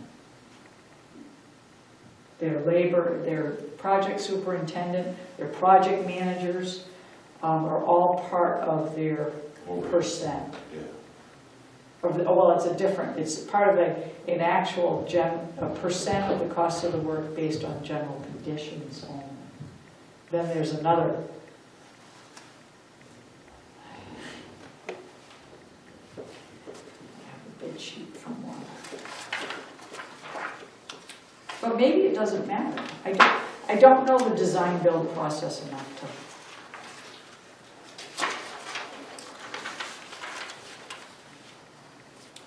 Maybe it doesn't matter. We're just saying, well, how are they going to submit their bill? They're going to include everything under the sun with a certain percent. As long as every contractor bids it that way. I'm not sure that that's what they actually do. A lot of them will say, they'll submit your insurance. I guess, I don't know. I guess if as long as it's clear, I guess it's okay. Probably got to look into the design build. The Design Build Association probably has all kinds of. The price we want is all inclusive of. Right. From the time the bond vote is taken and approved, the next number we have is the gross maximum price, which is all inclusive of everything he needs to do to get the job done. Insurance, Right.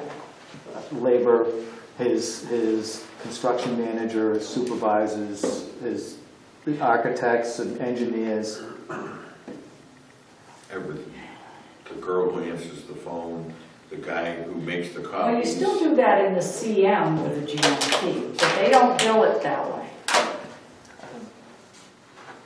You still have to be able to, when they send us a bill, itemized bill, we still have to be able to track it to make sure, like they say, yep, we just bought, 17 duplex outlets. Let's make sure we got 17 duplex outlets. That I agree, and then they mark their fee on it. But all of these other things that were listed in the Tilton thing, they do separately. And it's all in their general conditions bid item, which is a different percent of the cost of the work. On one of the projects that I was on, it was like 12%. Isn't the entire benefit of the design build is that you pay a fee to the construction management firm and they take care of everything?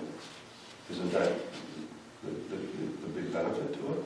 I think the benefit of design build is that you can start actually construction before your whole design is done, so saving time. I don't know if it necessarily saves you money. I don't think it saves you money, I think it saves you time. But do we really care about that finite detail as long as it's covered. As long as. You could pay more, end up paying more. But if everybody's on the same page, as this is how we're doing it, Right, we're apples to apples. yeah, we want to make sure it's apples to apples. On the project where I had a GMP, they had a cost of the work, then they had a general conditions. So when Then we, they had bonds, and they were based on percents, but they were different percent. They weren't, it wasn't just a percent of the project, but I guess it doesn't matter. If we go back to that last page where the list of general conditions are, Yeah, who cares what their postage and printing costs is? okay, they're gonna bill us, but they're gonna bill us at the higher percent. Certain things they bill at, but we're making them do a blended rate, is what you're saying. Exactly. Okay, as long as it's clear, and I guess we make it clear at our the pre-proposal meeting, right? Well, their fee is that percentage of the total project cost, right? and they have to, If we write it that way, yes. yeah, they have to figure out how many stamps they're going to use. Right, Because we don't care how many stamps you're going to use. right. Right. But I'm just saying, in general, it's done differently. And who uses the post office nowadays? No, but I'm just saying, like the office trailer and all that, it's not, they could have an office, but if you have a GMP, I guess it doesn't matter. We don't care if they have a job site trailer. Well, I just was on a project, Superintendent let me will tell you have where this pickup truck. it almost ended up, I probably shouldn't, Go ahead. in court, because they did exceed their GMP, and we said, too bad. Finish the project, and, you know, COVID played into it, and this and that. There may be There are clauses for clauses additional in compensation. contracts Yeah. for unseen circumstances. Well, And normally that's you one have of a the things, when contingency Primex item looks also. at it, they're gonna, when we get to the construction Yeah, part of the contract, they're gonna have to have minimums of insurance and things like that. Correct. They're gonna have to be, you know, I don't know. right, and what You know, you're. 1 million saying- per accident, 2 million total, And I don't that's know where what it's the word usually is. separate, but you're saying, so what, we're just gonna make them put 1%, you know, the right percent for all of the costs, not just the, Mhm. okay. So that's, So then, the next section, the submittal content, criteria for selection, that shouldn't be affected at all, right, by what we've talked about so far? Well, I didn't even go through this is a direct copy of Right. the other one, so we probably should go through it. What time is it going to be? 7:22.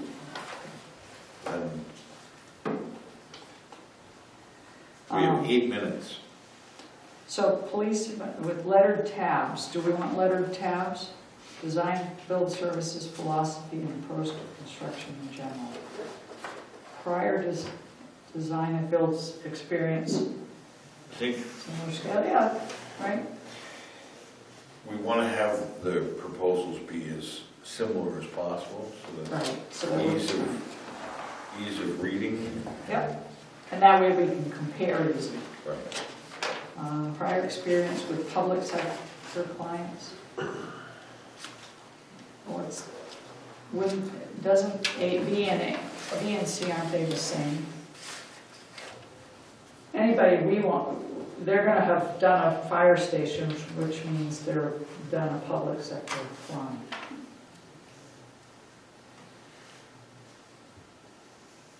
Prior experience with public sector clients. But B does not call for public sector clients, but C does.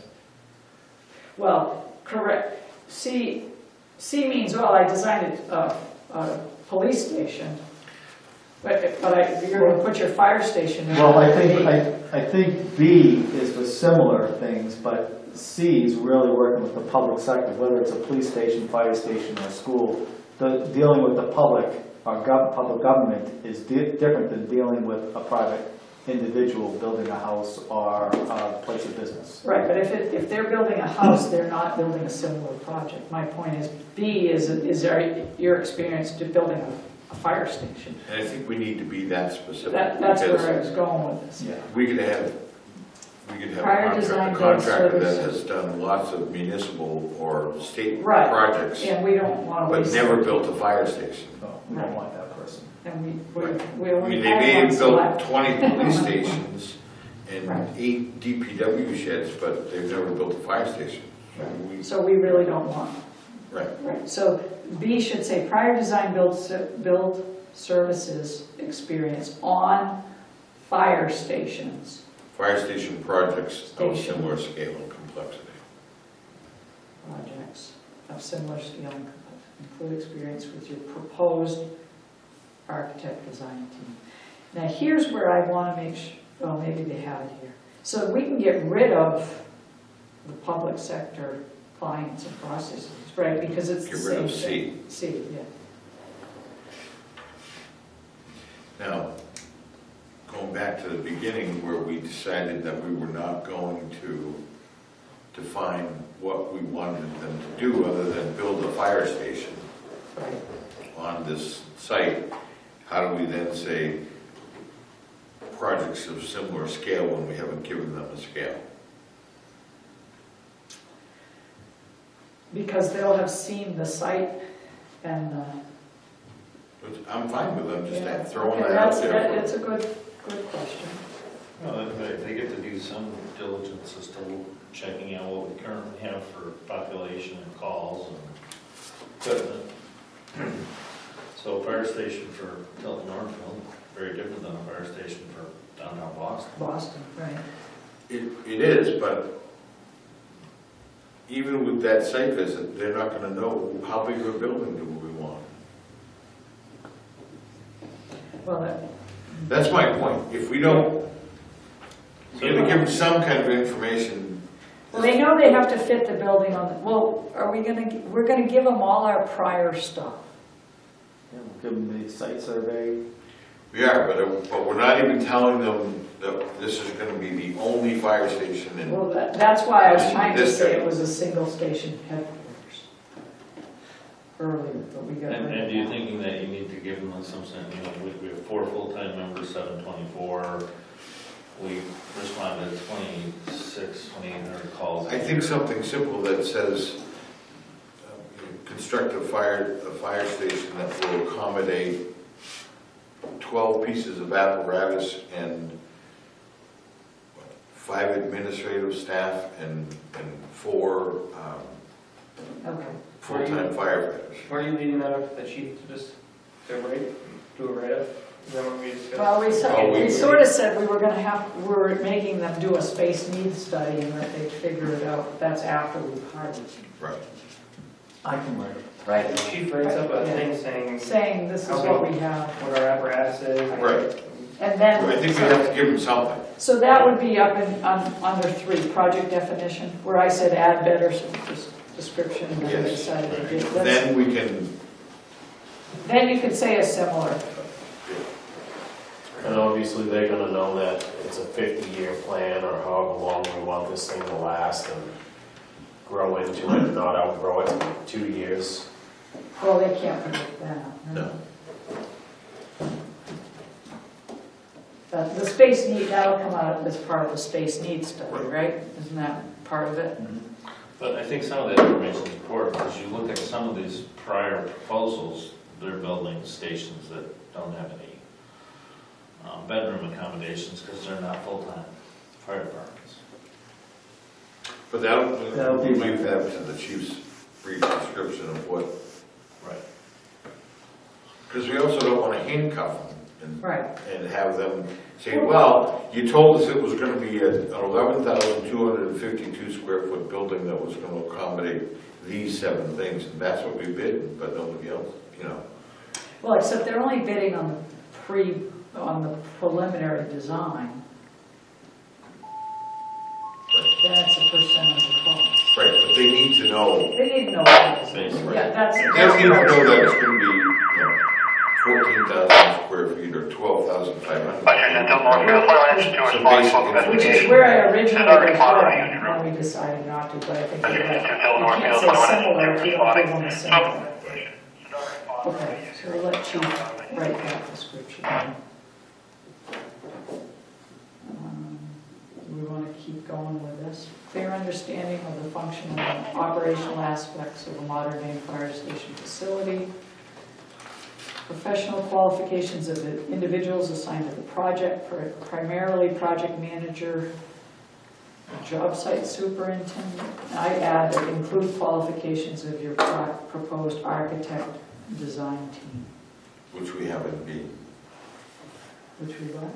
We have in B. B. Include experience with your proposed. Well, that's the design build services experience. But the qualifications is who's my architect, how many stations has he Okay. designed. So we need to be able to, the architect is probably one of the most important aspects of the project. Oh, Well, we don't get the to most pick our, important. we don't get to pick the architect because we're doing design build, right? Well, Right. we get to pick We the get to pick architect the- through the process through the of process. the interview process and things like that. Which is why I changed our scorecard to actually rate the architect But and then rate the we contract. can also, one of the questions we can ask them, let's say that contractor A is going to work with architect B. We like contractor A, but we can ask them, are you willing to work with a different architect? Have you ever worked with architect C? Don't muddy that water. That changes a legal entity. If we're asking for a design build proposal, they're going to have their own architect. Okay. I think we get challenged on that one. Okay. If we want a specific architect, we have to change to like a construction management type of thing where we hire, where the district hires the architect, and then we go out and, Like what was done before. like what was done before.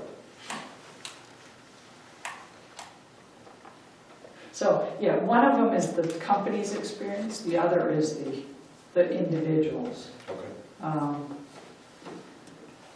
History of effective schedule and budget management for projects. You can ask for that, but I don't know how we'll let them provide it. It's hard to say, well, I did this on time because nobody's ever done anything on time and schedule, but we'll leave it in there. History of design builders' dynamic ability to work with TNFD leadership and contractors alike. I don't know. Like I said, this came directly from, Say eliminate that. and foster positive working environment. That's a feel good. Yeah. Yeah. I mean, you They can still- say they history still have of to the work. design builders' ability to work with,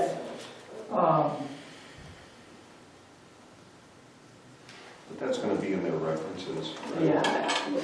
And you know what, references take with a grain of salt too, because nobody will give anybody a bad reference. Well, I'm certainly not going to use a reference that isn't going to be kindly to me. 5 references from communities that the design builder has worked with in the last 5 years. When we say communities, do we want to say from fire? No, because they may not have built a, They may not. Well, they have to have built a fire station or we don't want one. right, but they may not have built 5 fire stations in the last 5 years. It says 5 references.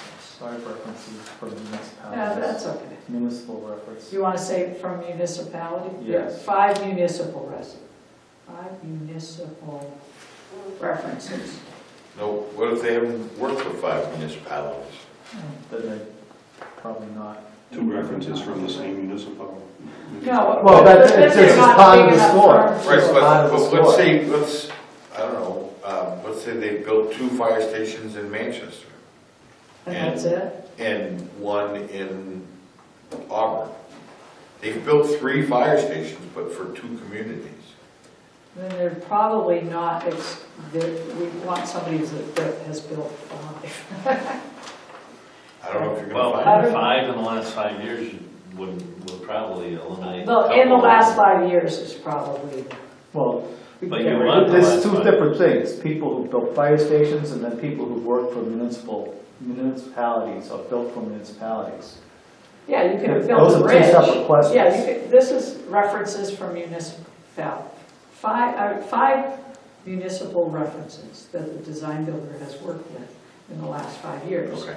Now, That's maybe like in the last somebody 5 threw in the years. word fire stations and. No, I think we changed it, we were saying that, but we're gonna say 5 municipal references. How's that? That they've worked with in the last 5 years. And you know what, if they haven't worked with them in the last 5 years, you know what you do? They still put it in. They'll just- They put it in, They they put just it don't in get and maybe they- as high a score as somebody who Or we has. look at it and say, well, okay, who cares if it was the last 5 We'll years? see. I've put together many proposals where they said this many references for in the last 5 years, and I've given stuff 10 years ago because it was more like their stuff and nobody ever said a word. Because nobody checked. Well, they probably looked at it and they still selected us, so, because whatever we were designing was exactly what they had, and ours, we did it 10 years ago, but I think it's more important that we have contractors who have built fire stations within the last 5 years, rather than contractors who have worked for a municipality in the last 5 years. Now, they're one and the same, but Well, if you you've built need 3 fire stations in the last 5 years, then you're pretty good. You're pretty well busy. qualified, Yeah. as opposed to somebody who's built 1 fire station in the last 5 years, but has worked for 20 different municipalities. But wouldn't that show up under number B?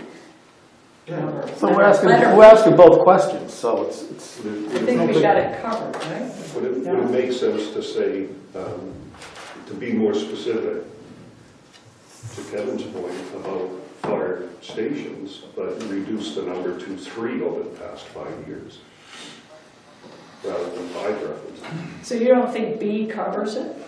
I think it does. I think We could say with references. by just having 5 municipal references, If they're smart, they'll put They're their gonna fire put their fire stations. station. If they're smart, they're Right. going to put their fire stations. If they haven't done fire stations, then they'll list a police station or a, town hall. you know, and I noticed like in some of them, they do studies, but didn't do the design. Yeah. And I caught that on the last go around and said, well, okay, you did Or the they build study. fire stations and it's 3 different architects for the 3 different fire stations. Yeah, You're gonna and get a that variety could be of okay, you're responses. gonna get the variety, and then it's up to us to whittle it down and do our criteria. Right. So Lisa, will you I'm gonna, compile all I'm of gonna try. the changes and send them out to us? Yes. When are you guys leaving for the conference? 2 weeks, right? Yeah, like 23rd. So you and John won't be here for our next meeting. We fly on the 23rd. that's correct. But we can still meet and continue on, right? Yeah. And then we'll just provide them with the information, because we're basically stopping right now at the end of 5. Right. I'm not even gonna look at the next, because we haven't gone through it. We can continue on, hopefully finish. Right. Is there any other business that needs to come before the, I noticed we didn't get meeting minutes for the last one, is that?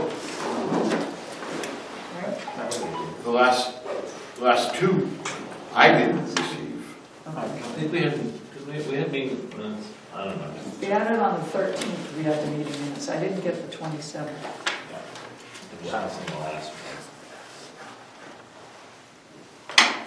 Just, If- I wanna make sure. I'll ask where they might be. I just want to make sure I didn't miss it. So we are going to need to come up with a list of all the documents, prior documents, maybe we can Yes. provide them, the link and all of that. Maybe it's We'll have, the chief can put them on Google. right, on the Google Drive. You can, you did that And if he once. has problems, we'll Kathy will have, do it. have Kevin help him. Have Kevin Walker, Yeah. yes, Kevin's the perfect guy for that. Yeah. No, because they were all there at one point, and then. They were, and Okay. then, I don't know what happened, you're right, they were there. When's the next meeting? Our next meeting will be Monday, the 23rd. Chief is going to ask Kathy to see if the Tilton Town Hall meeting room is available rather than this room. So we'll let everybody know the location for our next meeting. 5:30? Yes.